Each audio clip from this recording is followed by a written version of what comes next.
stay earthbound when prosperity awaits you in the stars? Come to Halcyon, the only colony on the edge of the frontier, owned and operated by corporations. A trip of 10 short years will feel like mere minutes, thanks to the comfort and safety of your very own hibernation chamber. You'll wake up in a perfect society designed to maximize your productivity, with guaranteed full employment. With only a minor term of service, you will become the master of your own destiny when you go out of this world to the Halcyon colony.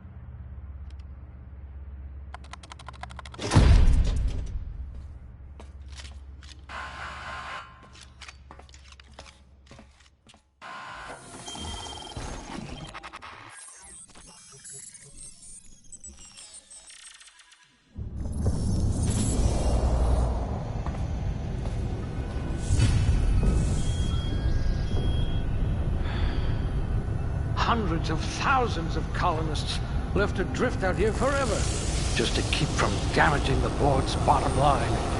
Disgraceful.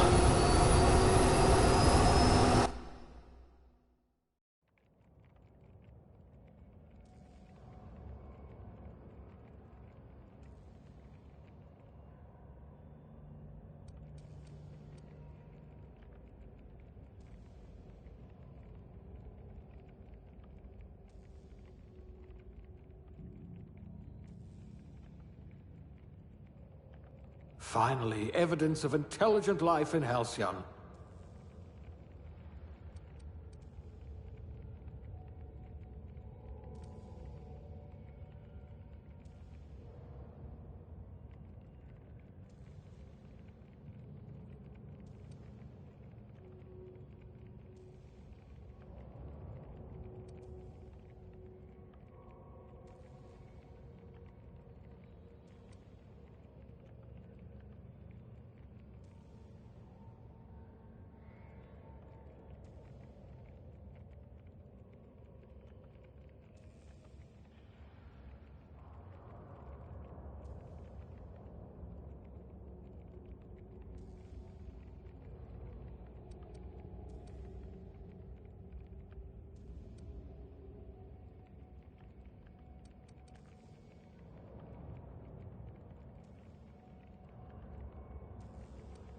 This one's decent, I suppose.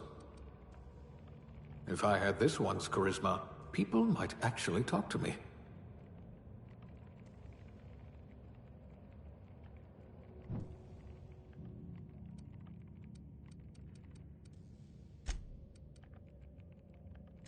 I hear Monarch's in need of more game hunters.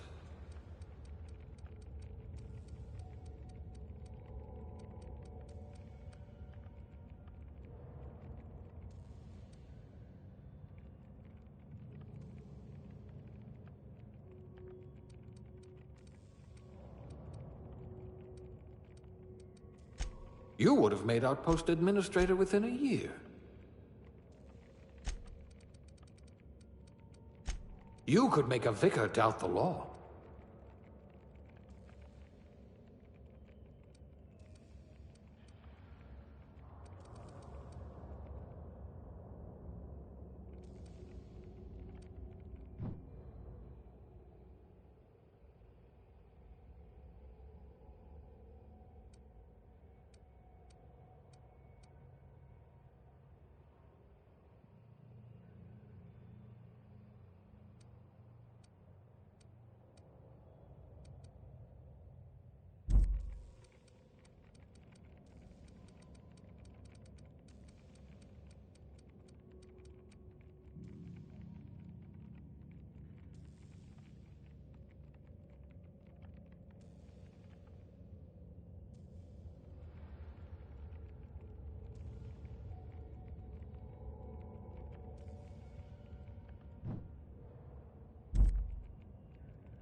You're better off without an indenturement contract.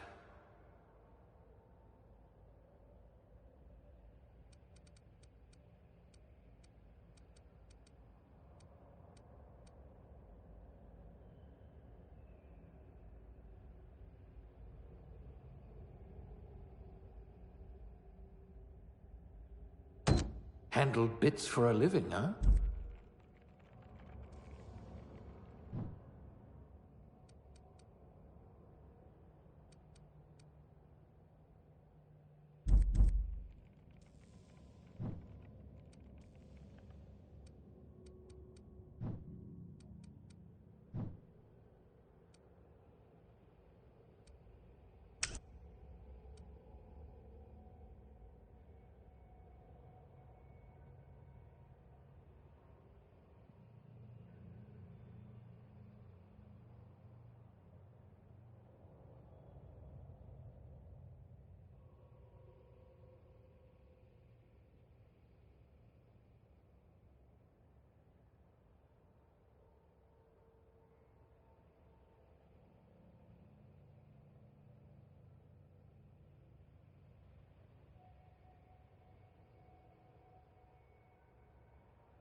Let's see, what do we have here?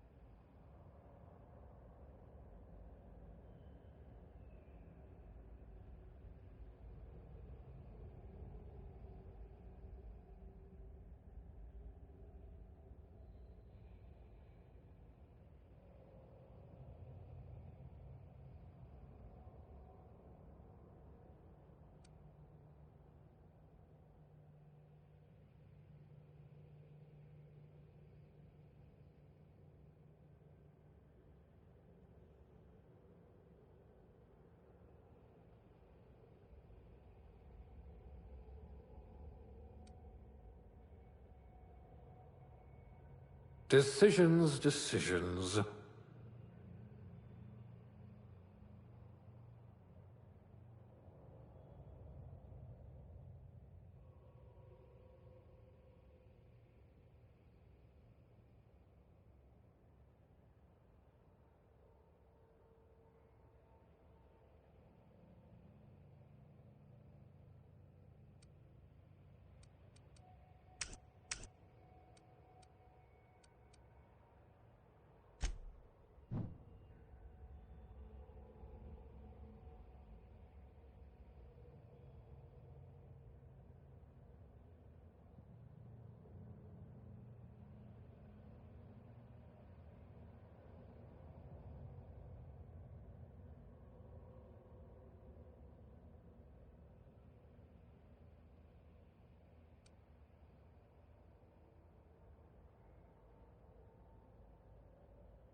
Looks to be your lucky day, my friend.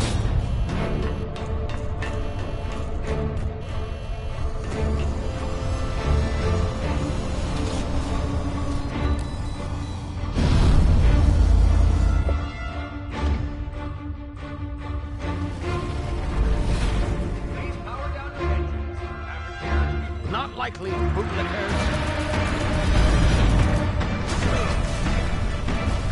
Initiate skip jump.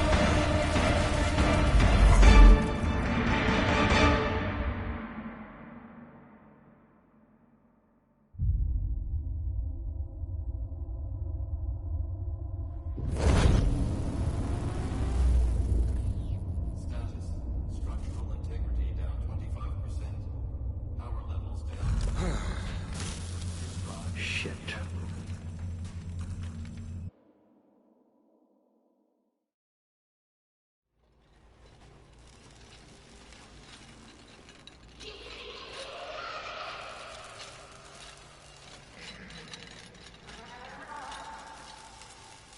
Ah, there you are. Wondering what's going on, eh? A bit of bad news there, I'm afraid. Your colony ship was inexplicably knocked out of skip space and forced to complete its journey at sublight speeds. This means that you and every other colonist on the Hope have been in suspended animation for 70 years, give or take. Normally, reviving someone after so long leads to some quite horrifying results. It's called explosive cell death, but it's really more of a liquefaction. Something wrong? Oh, yes, well, not to worry. I've pumped your body full of a special concoction I devised to keep you from dying so horrifically. Hopefully at all, but I guess we'll see, yes? Unfortunately, I used the last of my chemical supplies saving you. I know it's a lot to ask, but I must have your help securing more if we're to save the rest of your fellow colonists. I'd see it done myself, of course, but the board has a sizable bounty on my head. Now, my ship is inoperative, but I've managed to hire a smuggler to help you out. He'll be... Oh, I see we're in position. Good luck!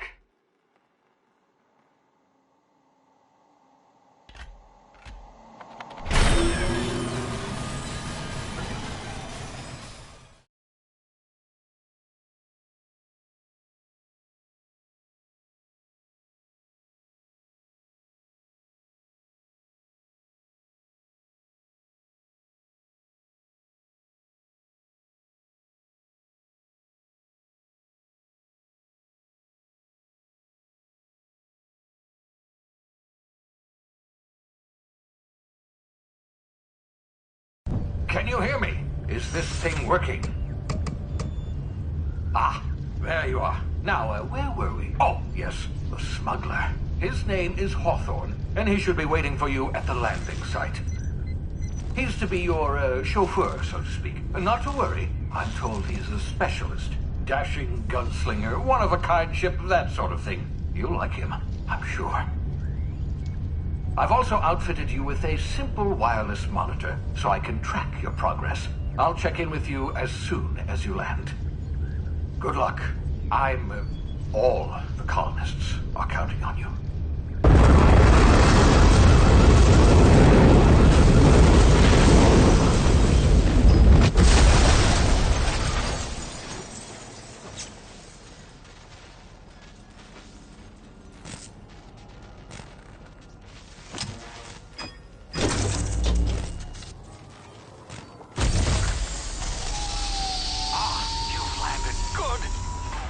Hawthorne should be close by. What in law's name? Is that him? Oh, that idiot. I told him to plant the beacon and move away, not stand there holding it. Oh well, no sense in letting his ship go to waste. Hawthorne won't mind you taking his ship. Better you than the board, huh? Not sure I trusted the fellow. Might have gone after the bounty on my head. Shame about the whole squashing thing. Nasty way to go.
Easy now. You've been frozen for a while. There's bound to be unforeseen side effects.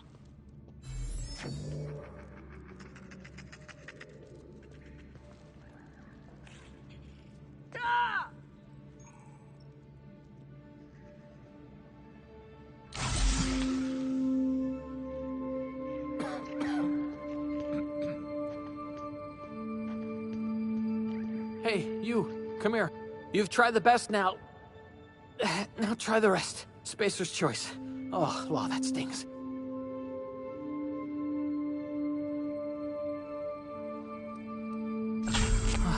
Looks like the bleeding stopped. I owe you one. Hope you don't mind me omitting this little exchange from my report. Spacer's choice doesn't like us accepting outside help. Better, thanks to you. I might have bled out on my own. Or worse, had to go begging the boss for some Adrena time. We were out on patrol. I saw a marauder camp up in the hills. Thought I could take him. Then my gun misfired. Right through my side. I mean, what are the odds of that, right? Just barely scraped by with my life. Crawled in here and blocked off the exit with those canisters.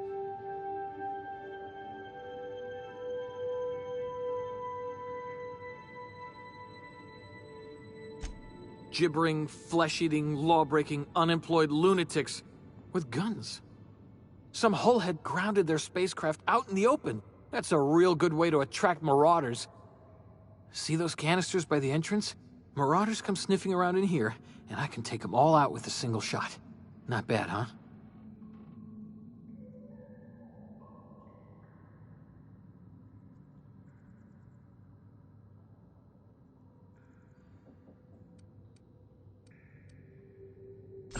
Yeah, okay. You look like you know your way around a gun. Got some spare ammo, not counting the bullet in my side. Here, you can have my saber too, for patching me up and all. All Spacer's Choice weapons are now 30% less likely to malfunction. You've tried the best, now try the rest. Spacer's Choice. Yes, nailed it that time.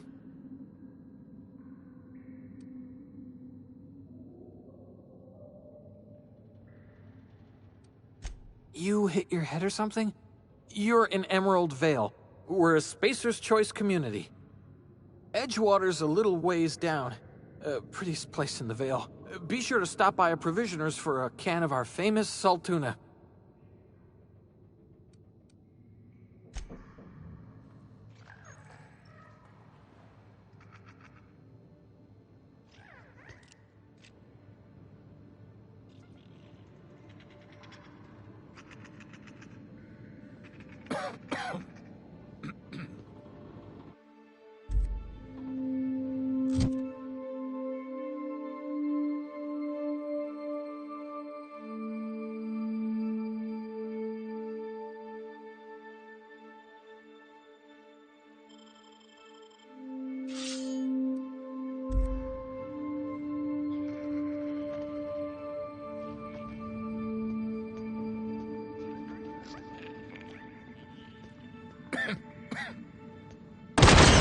Damn it, my ears! Oh, what just happened? Can you hear me? What in the hell?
here before you get yourself killed. Don't know where you came from, stranger, but you best keep your head down. There's marauders hereabouts, and worse, landing violators. Gall on that rung leech. Landing in the Vale without using an official Spacer's Choice landing pad. I'd slap him with a fine if it weren't for all these marauders shambling about.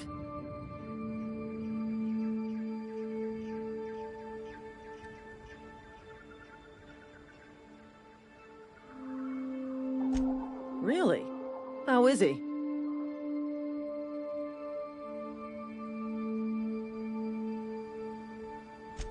Shouldn't have done that.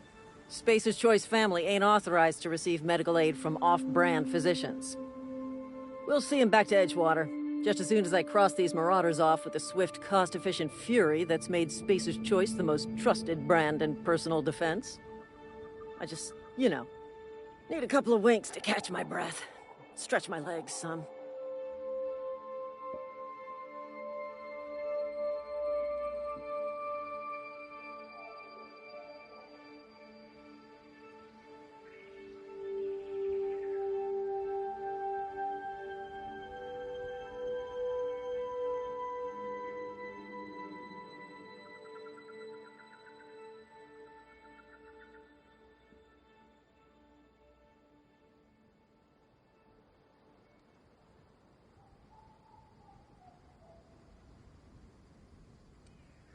You think? Most marauders can't even talk. But criminals do attract other criminals by their own nature. You know what? You're right. It's time we cross those marauders off, find whoever owns that ship, and file a full report. Then it's gonna be fucking laminated. Here we go.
This is gonna take a lot of paperwork.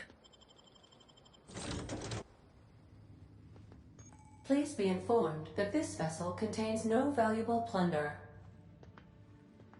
Unauthorized access of spacefaring vessels is a crime.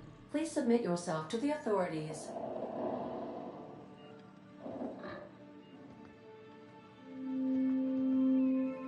Please be informed that I am authorized to use violent retribution against unwanted solicitors. Please return any misappropriated equipment and exit this vessel in an orderly fashion. Failure to do so will result in your immediate destruction.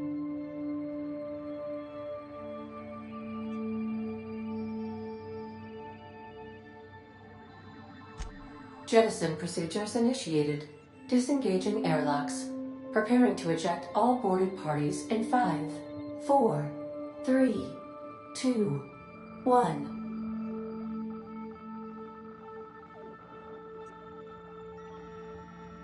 You are still here. My deception protocols have failed. I have been programmed to express disappointment.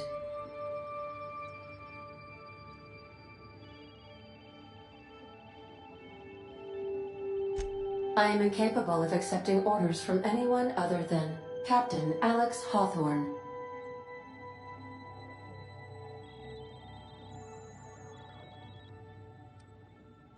I understand. I will require some time to process this information. Thank you for your patience and for your honesty. I am programmed to take orders exclusively from Captain Hawthorne. If I accept your orders, then you must be Captain Hawthorne. Do you understand? Well done, Captain Hawthorne. I see your powers of deductive reasoning remain intact. Unfortunately, our engine is currently inoperable. Our main drive suffered a critical power failure, and we were forced to make an emergency landing. The main drive's power regulator has been irreparably damaged and must be replaced.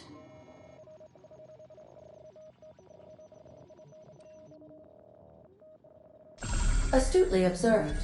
However, the probability of locating a power regulator within a worker settlement falls within acceptable parameters of certainty.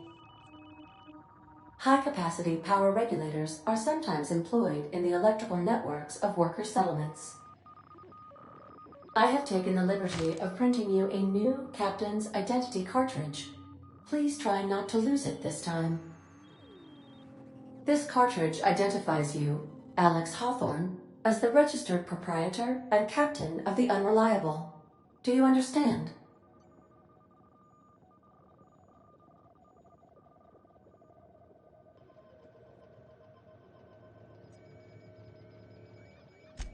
Best of luck in your search for a power regulator.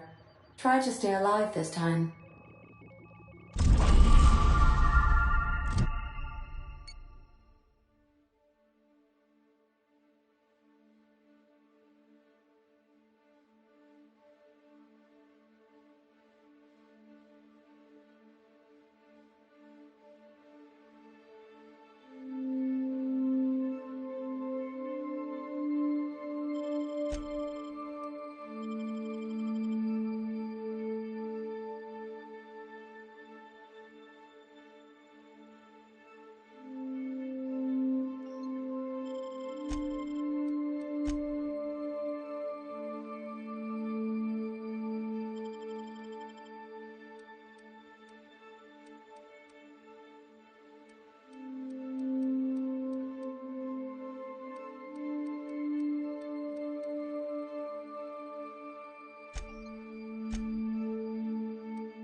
say, this wouldn't happen to be your ship, would it? Because you sure walked in it like it was your ship. And if this ship is yours, well, ma'am, you owe Spacer's Choice a hefty fine. Afraid we gotta dock your pay.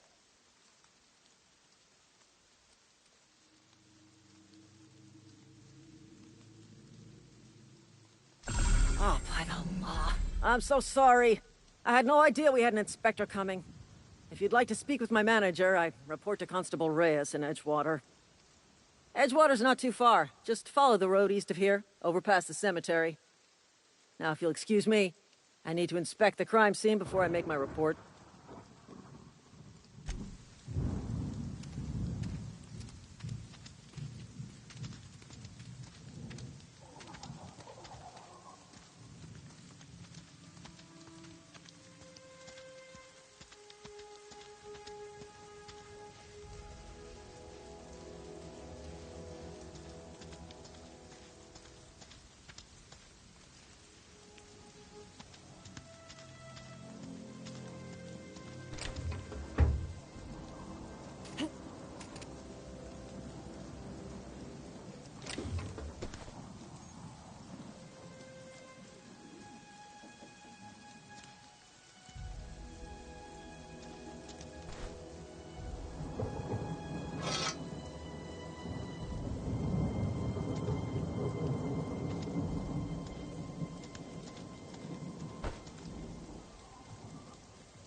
Whoa, hey, where'd you come from? Don't go ambling out in those hills. That's Marauder territory, friend.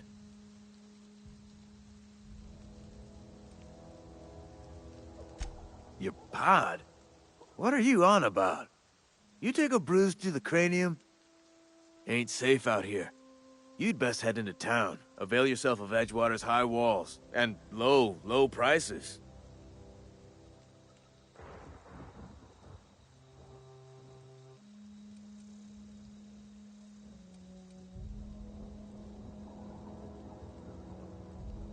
Pleased to make your acquaintanceship. I'd shake your hand, but I've been hauling corpses. You don't want none of that on you. Name's Silas. Junior in humor for the town of Edgewater. We're all part of the Spacer's Choice family.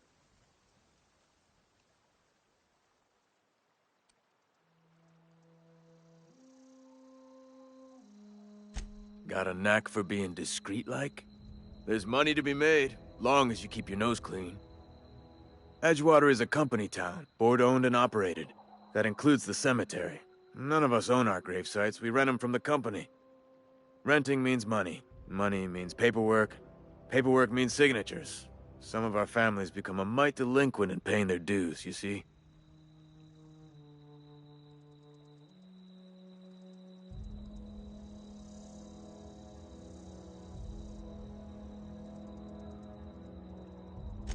Four workers still haven't paid up. Phyllis, Conrad, Ludwig, and Martin Abernathy. He's a special case. You may want to twist his arm a little. He just is. Look, I don't want to get into it. Just make sure he pays up. Conrad's got a barbershop in town. Phyllis works at the cannery most hours. Abernathy... I ain't seen him in a few days. His domicile is near the cannery. You'll find him in town. All except Ludwig, that is.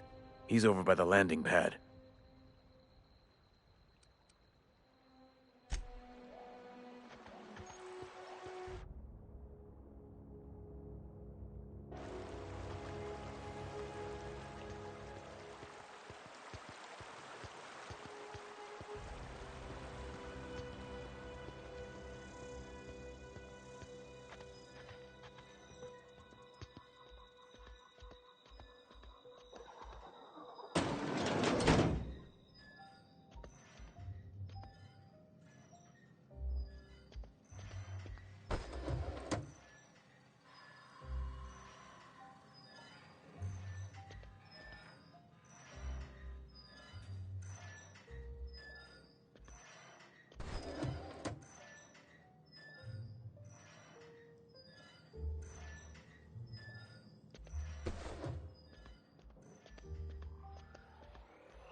Please don't touch anything. Your hands are probably crawling with germs. Physical hygiene recapitulates moral hygiene. Cleanliness is next to lawfulness.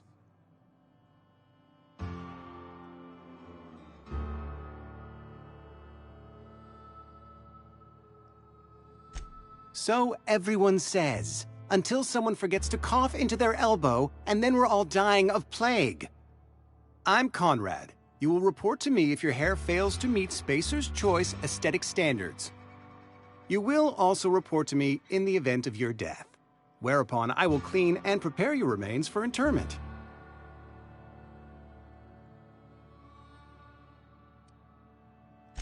Ah, gravesite fees. Silas and I had talked about this at length. I thought I'd made it clear my pecuniary situation precludes the necessary restitutions. As broke as pie crust, friend. Bidless, indigent, destitute. I simply cannot afford it. I am a blemish on the prosperity of our fair settlement. When I expire, I expect Silas to toss my body into a ditch.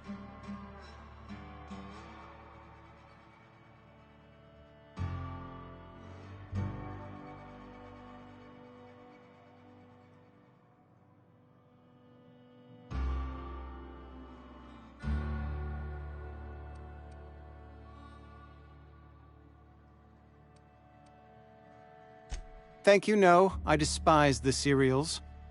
Tell Silas I can't afford to pay, and that I fully expect to have my medical rights revoked for this dereliction. With my apologies.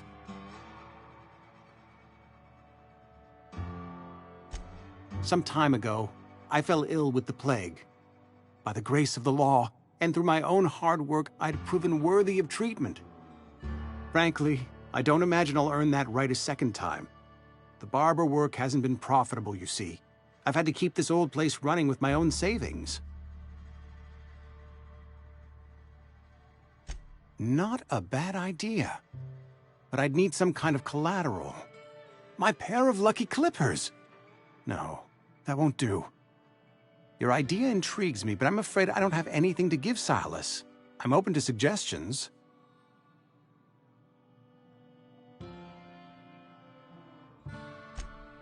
Much obliged.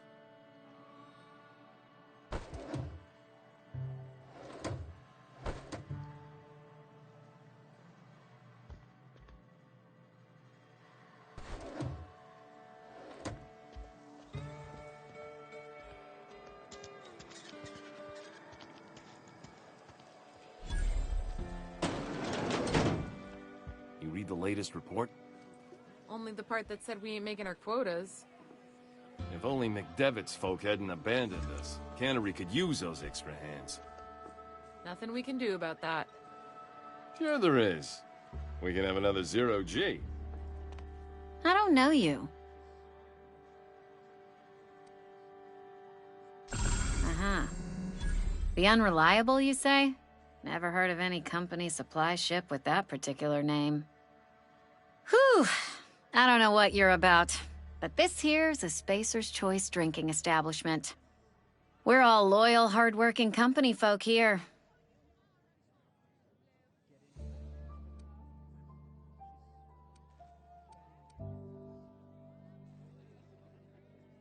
You really think so? That's kind of you. I've been trying to keep the floors clean. You got no idea how long it takes to scrub the tiles. Guess I misreckoned you. Sorry about that. I didn't mean to be curt. We just got some problems lately. I can get you a drink if you'd like. Gotta ask you to enjoy your beverage within the premises, though. Can't risk you bringing a drink over to those deserters. You understand.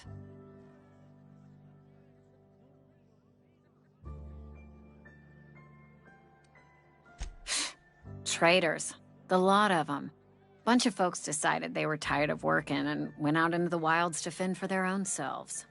Town's already struggling to make quotas, even without that band of slackwits abandoning their posts. Bunch of lazy, shiftless rung leeches. Anyway, enough about them. What can I do for you?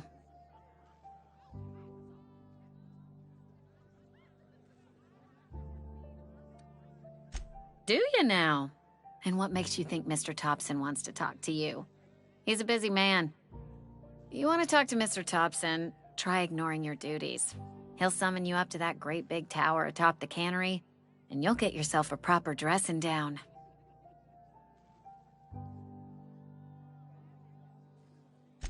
It is a good thing. If you're not pulling your weight, you don't deserve to live here. Simple as that.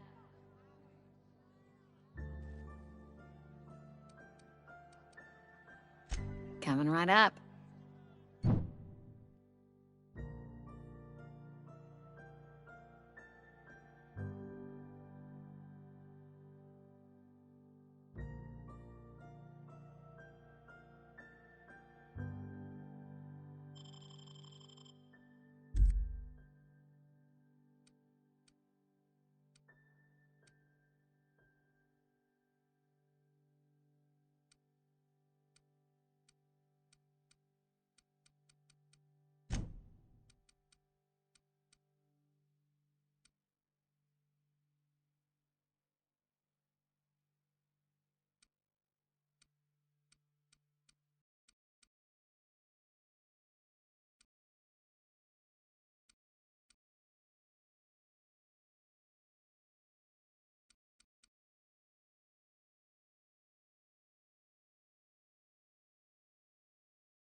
Yes, Mr. Thompson. I'm fine, Mr. Thompson. Never been healthier. Whoa, did Mr. Thompson send you? Well, you tell Mr. Thompson I'll be right at my post. Tomorrow. Bright and early tomorrow. Because I'm definitely not plagued. As spry as a spring chicken. That's old Abernathy.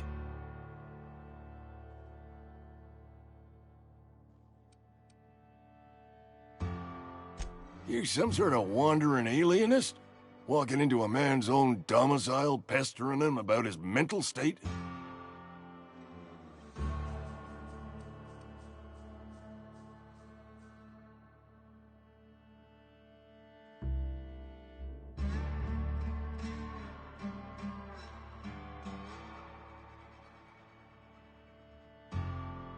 You don't know that. I could have been saying anything. Maybe I said vague.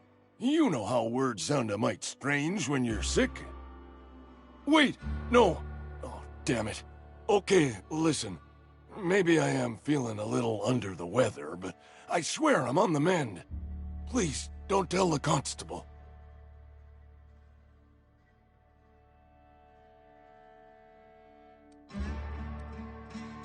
She'll toss me in the sick house. I would have confessed before the good vicar.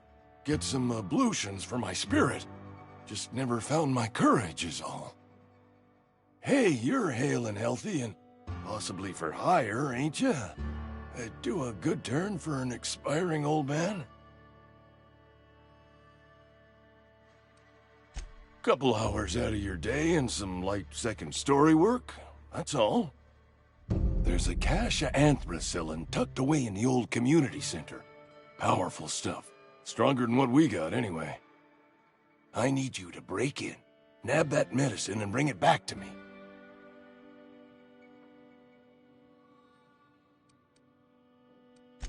I'll do what I can.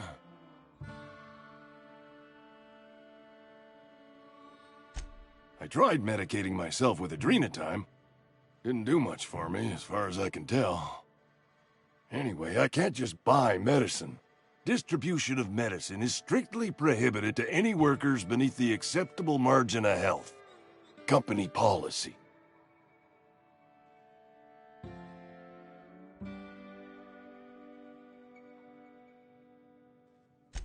More like the company won't treat me because I'm not healthy enough. You will not find any guards within sight of that old place. Marauders, on the other hand. I have it on good authority. There's a gang of them squatting there. I advise stepping softly. So you'll do it then?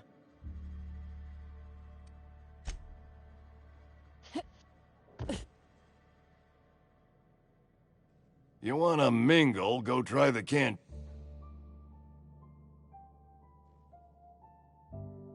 Silas knows, doesn't he? That's why he sent you. That's why he wants me to pay up. He knows. Look, I got my gravesite fees right here. See? I'm good for my word. Get me that medicine, and I'll see to your payment.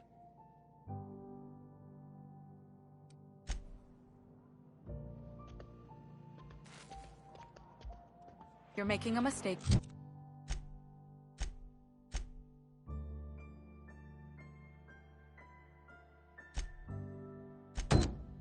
Working for Abernathy. Excuse me.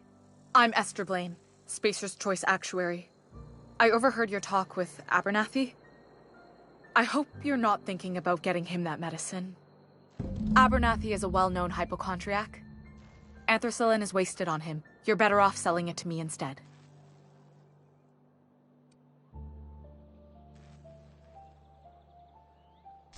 All I'm saying is Abernathy's worked in this town longer than some of us been alive. How do I put this gently? He's got a lot of cobwebs up in his attic. I probably shouldn't tell you. Don't want you implicated for what I'm trying to do.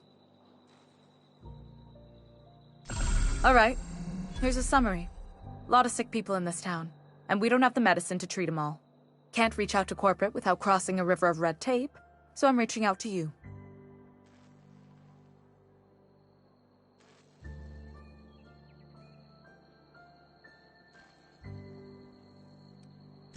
Something like that.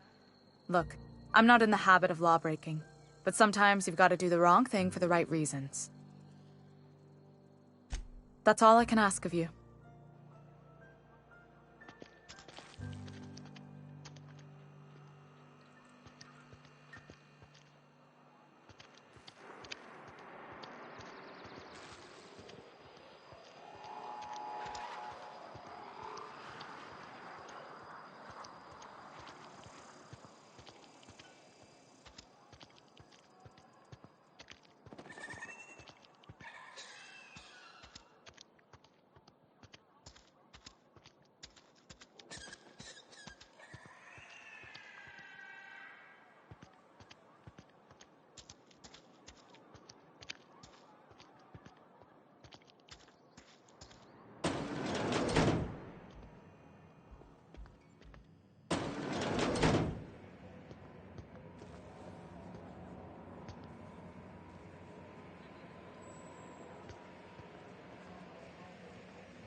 You the new worker?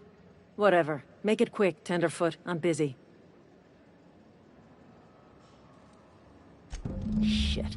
Silas still on about that? Here, take the fees. I'd appreciate it if you didn't tell Reed I was late on my payment. Because they're not my fees and not my gravesite. Guy I worked with shot himself. I paid the bill.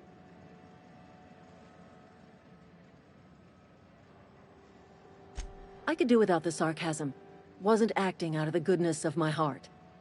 Law requires delinquent gravesite fees to be paid by the deceased party's closest living relative, which meant me. Shame, though. Eugene was a good worker. Woke up one morning and put a round through his upper story.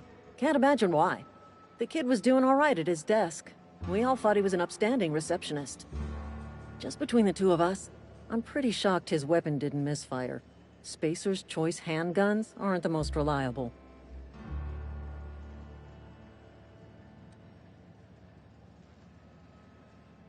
Eugene wasn't family.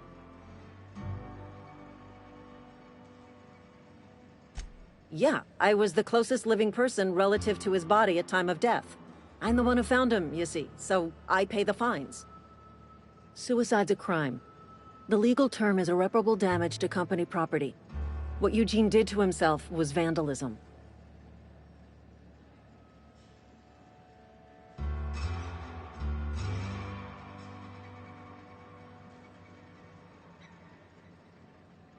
I'm plenty serious. In fact, I'm a little upset Eugene didn't think things through.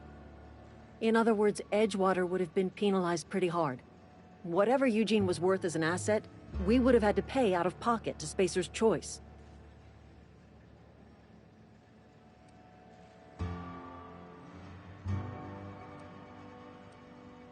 Look around. Edgewater ain't exactly swimming in luxury. We can't afford to pay the body price of a suicide.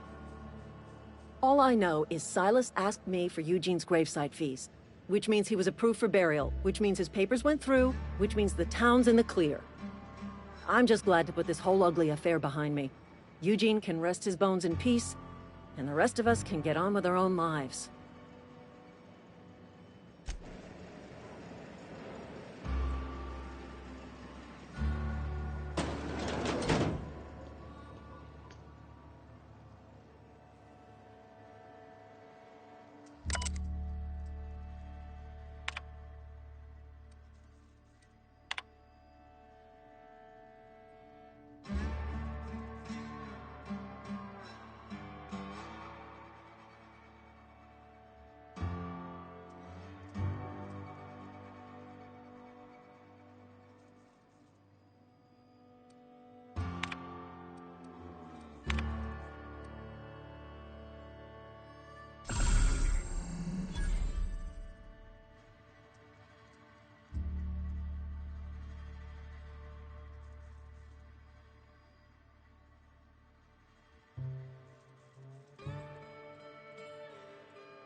It's not the best show.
I'm sorry. I'll just be a minute.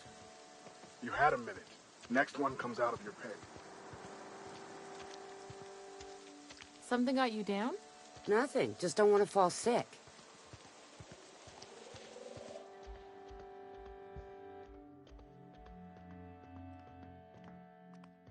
Hey there, Mary. Don't see you round here too often.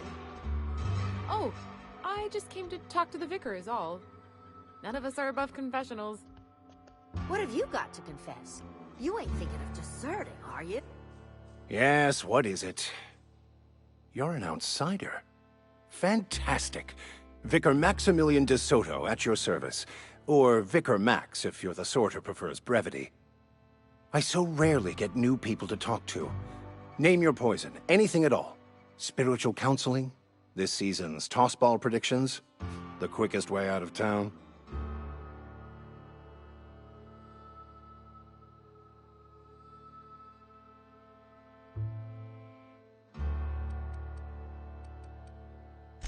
Mechanical tomfoolery is well out of my purview. I suggest you take such matters to Mr. Thompson in the cannery. Oh, and a word of warning. If you're considering wandering around outside the safety of the town, you'd best be cautious. Marauders are about. Though if you are planning on venturing outside, I do have a proposition that may interest you. One of the reasons I transferred here was to fulfill my duty in hunting down banned heretical texts. I happen to know such a book is, as we speak, tainting a collector's library in Emerald Vale. However, the collector's residence lies outside the town's walls. My retrieval efforts have been thwarted by marauders who have overrun the property. Should you fare better than me, I'd pay a handsome sum for the book.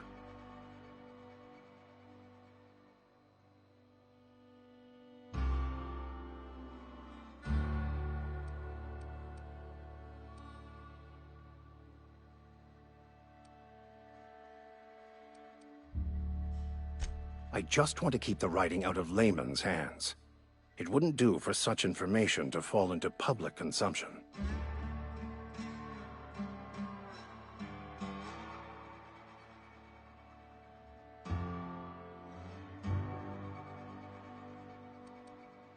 It's a handwritten journal. A faded blue cover with the name M. Bakonu handwritten in the lower corner. I'll mark where I saw it on your map. Assuming you're serious?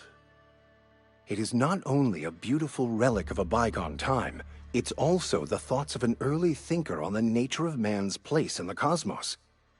Not many in this colony could understand its true value, should they ever read it. Thank you. If you retrieve it, you can always find me here.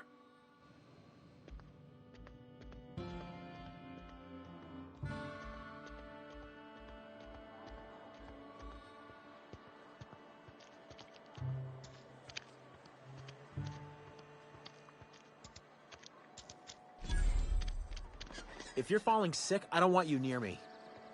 Don't worry. I wouldn't do that to you.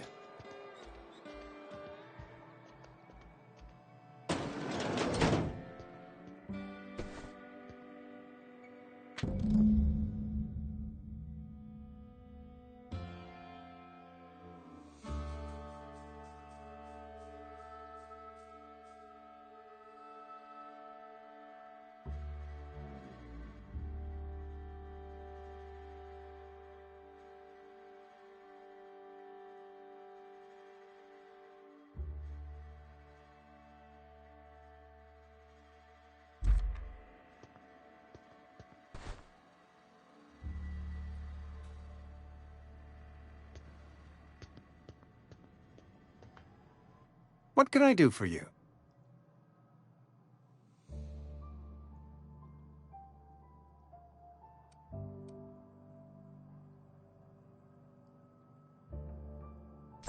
Oh? Am I in the company of a fellow doctor?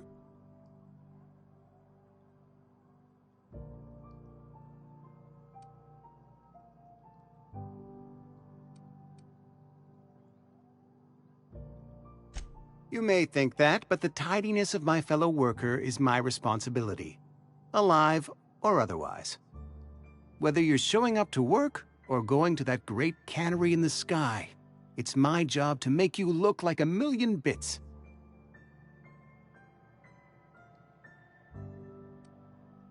You know about Eugene?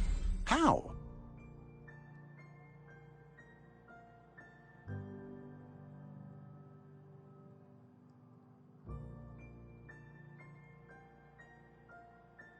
Then, you know Phyllis suggested selling off Eugene's gold teeth.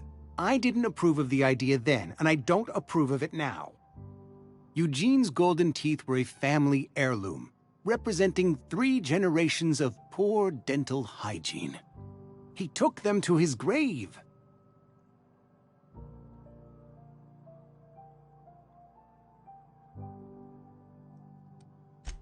More than a few. Those teeth were his personal savings. I can't ask Silas to dig up a man's body and pry a few teeth loose from his jaw just to pay my bills. Can I?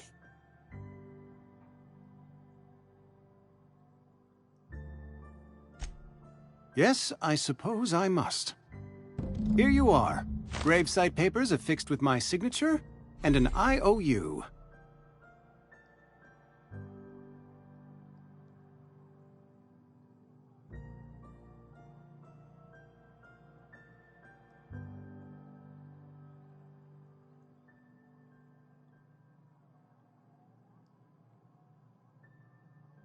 Eugene was not a suicide.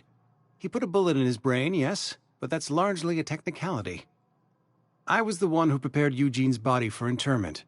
I discovered symptoms of the plague on his corpse, and I discovered medicine in his pocket.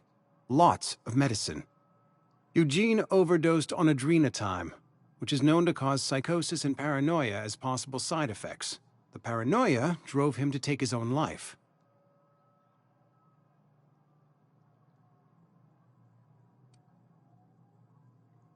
We can all thank our lucky stars that young Eugene was hopped up on medication and suffered its predictable side effect.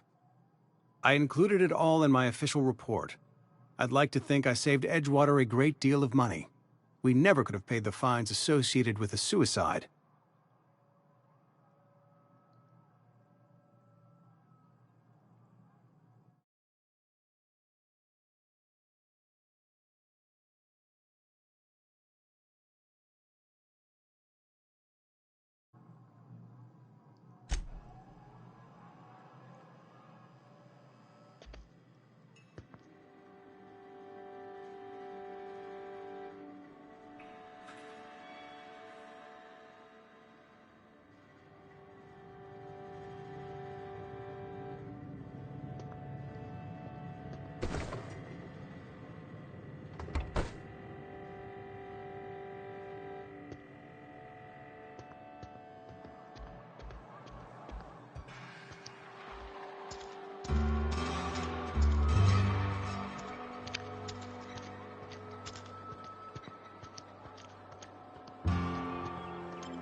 Thank the law.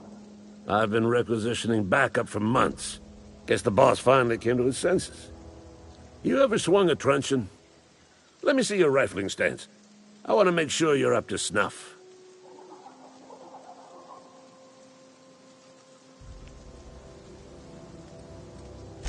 I told Silas I'd pay my dues if he agreed to join the Resistance. Guess this means he's finally heard the calling.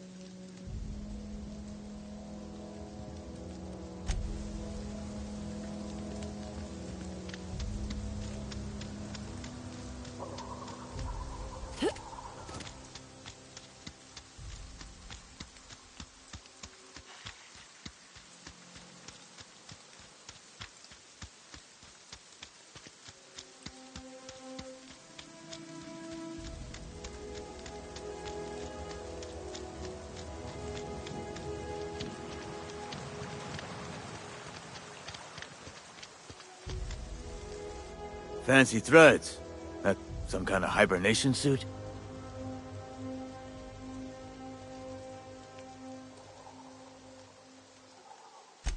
You run into any trouble?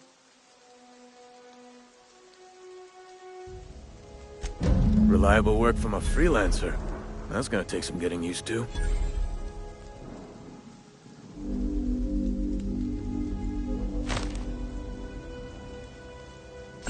And I'll buy you a drink sometime.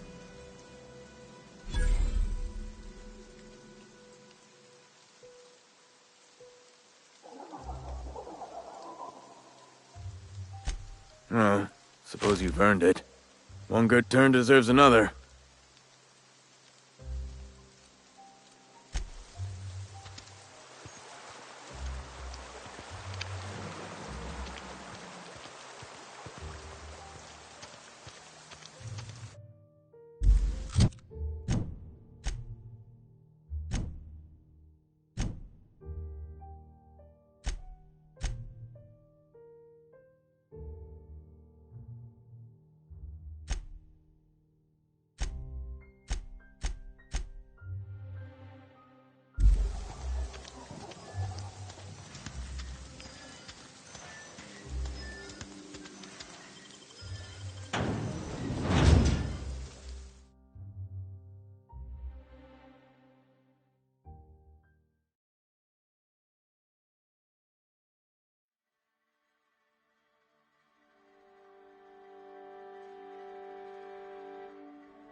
It's not the best choice. It's Spacer's choice.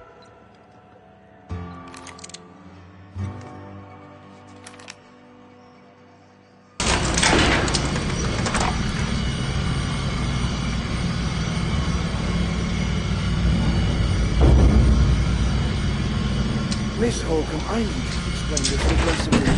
The grease monkey, Argo? I'm sorry, Mr. Thompson, sir.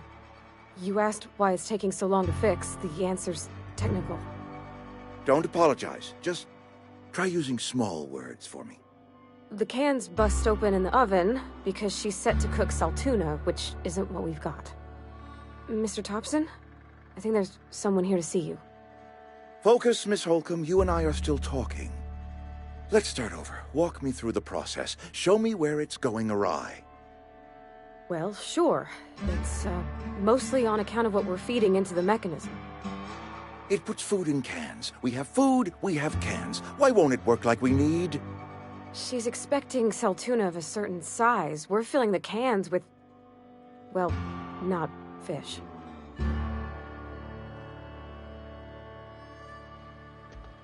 Seems we've got a guest. Really now, Parvati, I do wish you'd spoken up. I do apologize. I was given no forewarning of your arrival, or I might have welcomed you at the gates myself.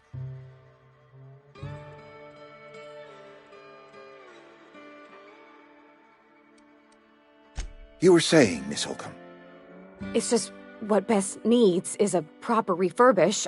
I can bandage her up and what all, but she's just old. Sorry, I'm sorry. I'll do better. And I do wish you'd stop referring to our cannery as Bess. Personification of company property is strictly contrary to the Spacer's Choice Code of Conduct. My apologies. I am not in the habit of allowing my guests to witness such a row.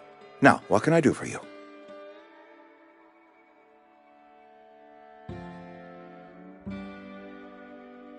I'm Reed Thompson, Outpost Administrator. I cannot help but notice you are not in uniform.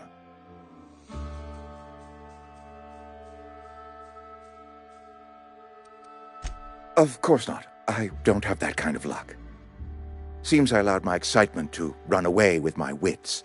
Been a few seasons since we've had a visitor pass through. Only regulator we got is hooked up to the town transformer. Mr. Thompson ain't liable to be keen on dismantling it. I beg your pardon. I am most emphatically not keen on any such thing. I can't let you have our power regulator. But I happen to know of another one, and I happen to know exactly how you may retrieve it without frying yourself in the process.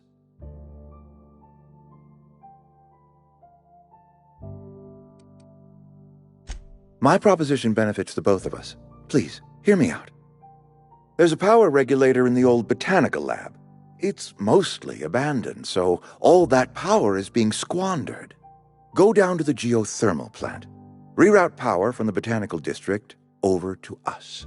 Once their power's shut down, you can have their regulator and be along on your way.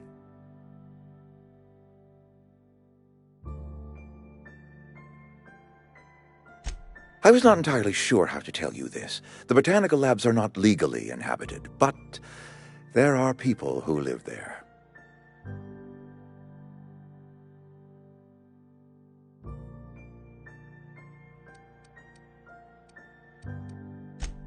No, I do not imagine they will be pleased. But like a parent disciplining an unruly child, you will be doing them a kindness. The people living in the botanical labs, they're deserters, former workers. I need them back at their posts. I need them to come home.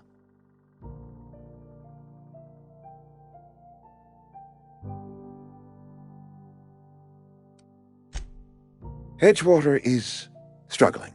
We haven't hit our production quota in years. If we don't meet our quotas this year, the company might shut us down for good. I need those workers back at their stations.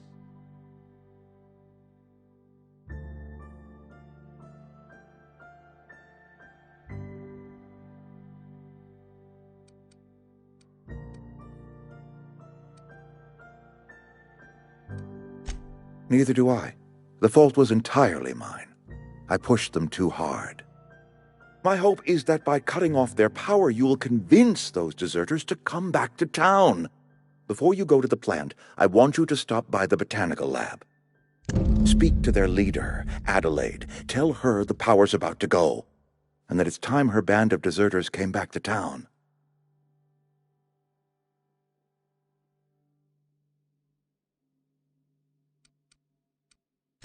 Adelaide's older than the other deserters. She's dignified, kindly. From what I understand, her camp looks to her for leadership.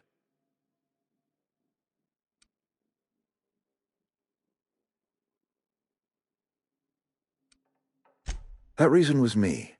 I asked too much and pushed too hard. But I am ready to make amends if they are willing to return to the fold. We belong to one community, the Spacer's Choice family. If we dissolve into factions, then we will all perish separately. Adelaide will understand that. Of course, I understand completely. Here, let me give you the passcode to the geothermal plant. A sign of good faith, for so politely listening to me as I ramble on. Are you setting off for the Vale? Because I know my way around. I mean, in case you want a guide. I mean, if that's all right with you, Mr. Thompson. Sir. I hesitate to part ways with Miss Holcomb, but I cannot deny that she is talented, and may prove useful to you. Great! I got my wrenches and diagnosticators and hairpins and engine tape, so I'm all set. Well, I am glad to hear that.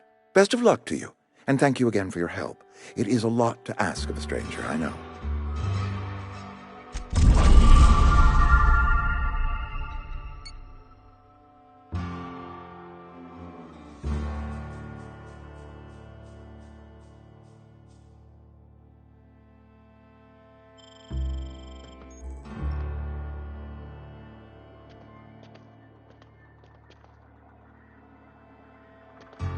We better clear out of Mr. Thompson's office before we talk.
Hey, ma'am, can we talk?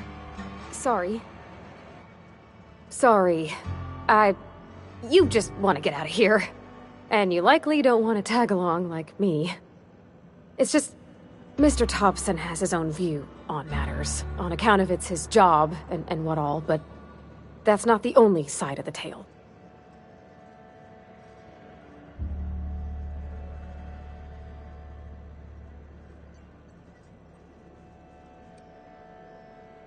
Oh, he ain't a liar. He believes every word he says. It's just, he doesn't always get where other folk are talking from. To Mr. Thompson, a person's a gear. It does its job quiet-like. If it squeaks or stutters, it gets replaced. The deserters are decent folk. I knew some of them before they left.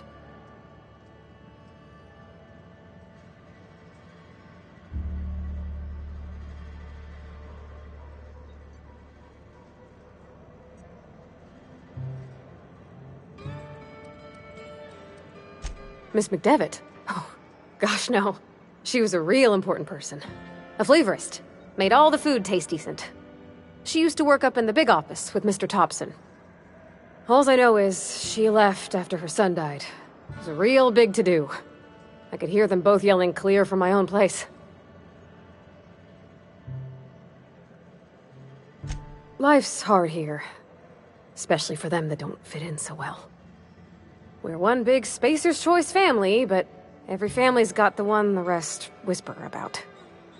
Mr. Thompson's aiming to take away their power. They'll have no lights to see, nor heat to cook. They'll be at the mercy of marauders, or worse. I think you should talk to the town's vicar about it. Max, his name is.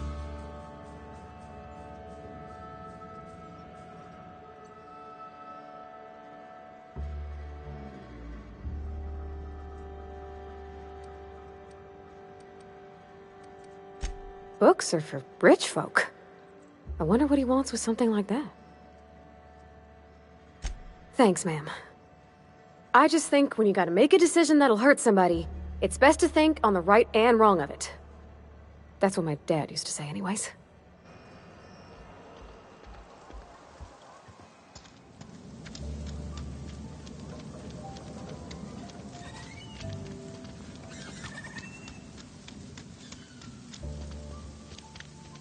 I've always felt weird in here. It's too clean. Any progress on that matter we discussed? Ah, Miss Holcomb. How rare to see you out. And with a complete stranger. Curious. This here's Vicar DeSoto. He's always offering spiritual counsel to those that need it. Thank you for the kind assessment, Miss Holcomb. I admit, I've been quite interested to make our outsider's acquaintance. Please get it.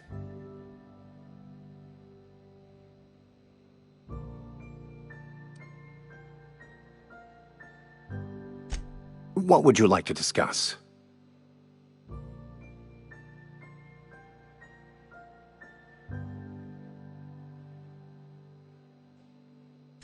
What? I thought you would talk to him. You wanted to speak to me, Ms. Holcomb? Every time I've tried to engage you in conversation, you look at the floor, answer in single words, and slink away. I can't imagine what would be so grave as to drive her to my mission. What has Mr. Thompson asked you to do?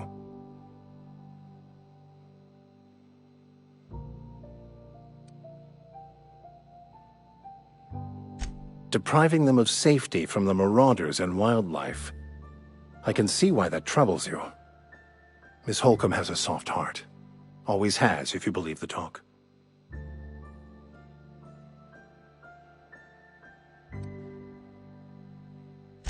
They rejected the order of society and live beyond the walls so thoughtfully provided by our Spacer's Choice patrons. Does that strike you as a responsible life choice?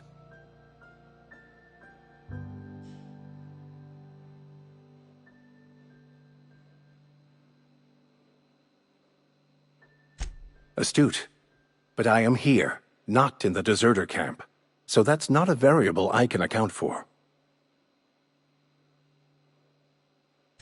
Assuming your goal is to save as many as possible, then you should bring everyone together. Send the power to Edgewater and convince the deserters to return to the fold.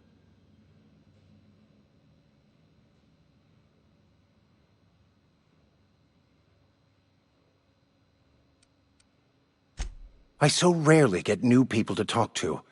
Name your poison, anything at all. Spiritual counseling, this season's tossball.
Searching for repair bay.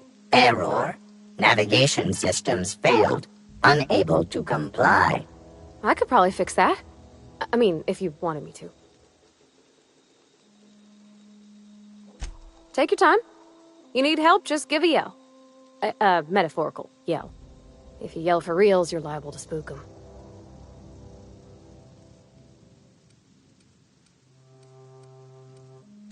Oh, yep, I see the problem. His nav mod got dislodged. Must have taken a tumble. Just gotta give it a good push and wait for the click. There we go. Jeremy's good as new. Well, new by Spacer's Choice standards anyhow. His name's Jeremy, by the by. Navigation systems operational. Optimal path toward repair bay detected. Initiating self-diagnostics.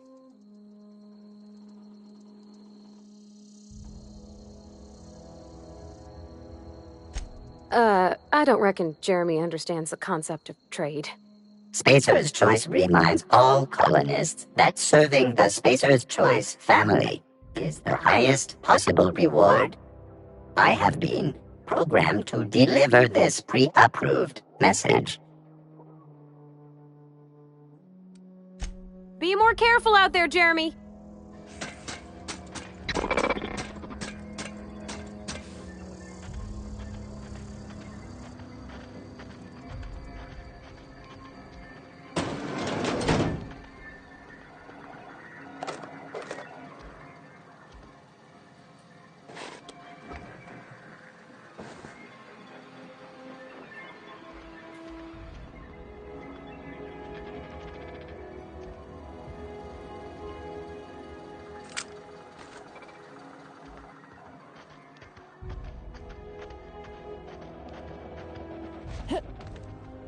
Okay, keep him quiet.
Here we go!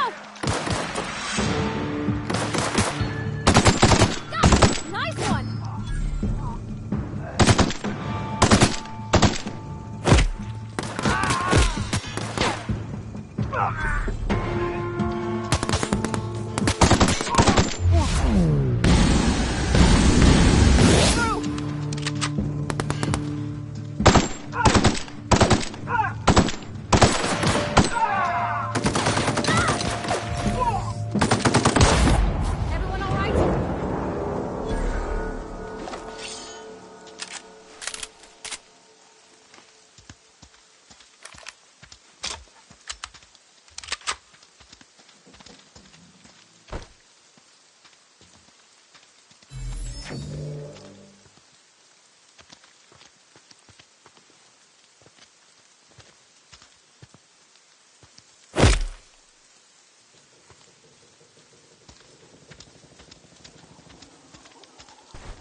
not the best show.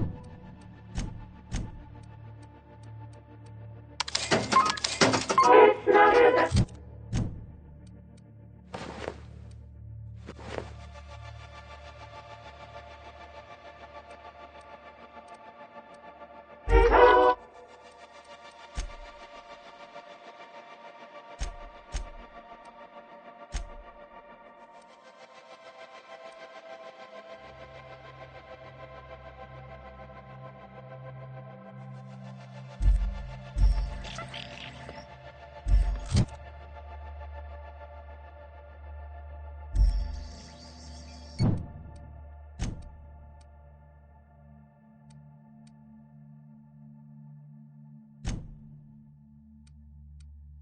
It's not the best choice.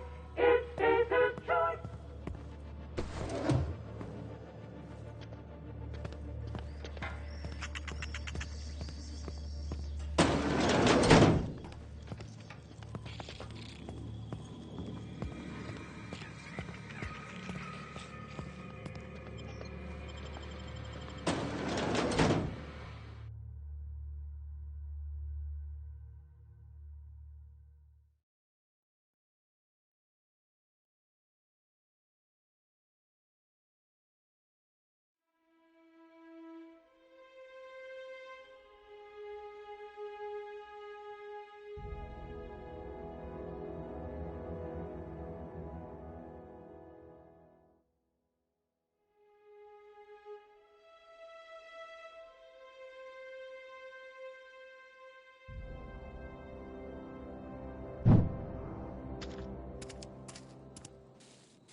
I'm going. I'm on my way. Sure.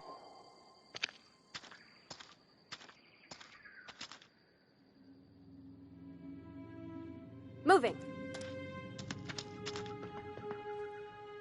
Where are we headed? You mean about the mission being too...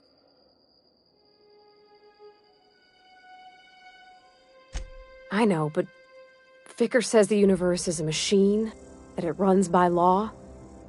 Real machines have gunked up oil, scratches, and worn bits. You can tell they've seen handling, been used by folk. The machine Vicker sees is one ain't never been run. It's not for people to live in. It's something on a museum shelf, under glass.